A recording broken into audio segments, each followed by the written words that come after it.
안녕하십니까. 올해 6월부터 한국사회복지사협회 대변인으로 활동하게 된 김재현입니다. 지금부터 8월 정례 브리핑을 시작하겠습니다.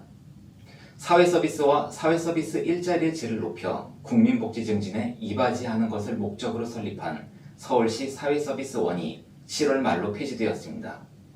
이와 관련하여 오늘은 공공돌봄의 거점기관 역할을 해온 사회서비스원의 과거와 현재를 점검하고 이후 기대하는 방향에 대하여 브리핑하겠습니다. 보건복지부는 2019년 사회서비스원 시범사업 추진 계획을 발표하고 같은 해 3월부터 4개 광역자치단체에 사회서비스원을 설립 운영하기 시작하였습니다. 이에 2021년 9월 사회서비스 지원 및 사회서비스원 설립 운영에 관한 법률이 제정되었고 이듬해인 2022년 3월부터 전국 16개 시도에서 사회서비스원이 운영되기 시작했습니다. 이로써 공공성 높은 서비스를 제공함과 동시에 돌봄 노동자의 처우를 개선하며 일자리 안정성도 강화되었습니다. 특히 서울시 사회서비스원은 코로나19 팬데믹 시기에 아동, 장애인, 노인을 대상으로 한 긴급 돌봄 지원단을 발족해 돌봄 공백을 메우고 코로나 확산 방지 활동에서도 중요한 역할을 수행하며 서울 시민의 신뢰를 얻었습니다. 그러나 지난 5년 동안 830억 원의 예산이 투입된 공적 사회서비스 제공 기관임에도 불구하고 공공성이 충분히 확보되지 않고 방만하게 운영하였다는 주장을 내세워 2023년에는 서울시의회에서 예산 삭감의 위기에 봉착하는 등 존립의 어려움을 겪었습니다.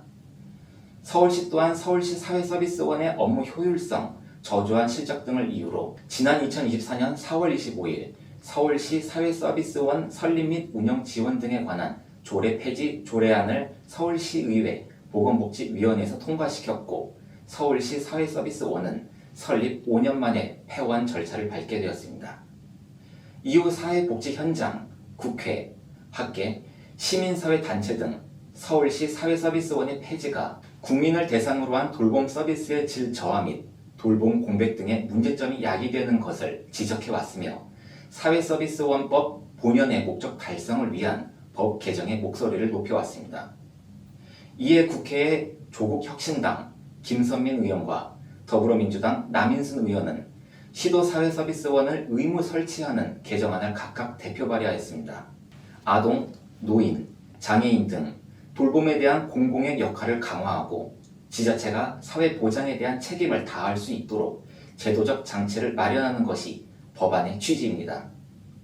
보건복지부 자료에 따르면 한국에서 국공립기관이 돌봄 서비스 등 사회복지 서비스를 직접 제공하는 비율은 0.4%에 불과하며 일본 24% 등 다른 국가와 비교했을 때 민간기관에 지나치게 의존하고 영세한 민간기관의 운영으로 인해 돌봄 서비스 질이 매우 열악하게 운영되어 왔음을 의미합니다. 전 생애에 걸친 돌봄은 인간이 생존하기 위해서뿐 아니라 좋은 삶을 살기 위한 도구로 국민 개개인의 돌봄권을 실현하기 위해서는 돌봄을 둘러싼 자원이 평등하고 정의롭게 분배되고 순환되어야 할 것입니다.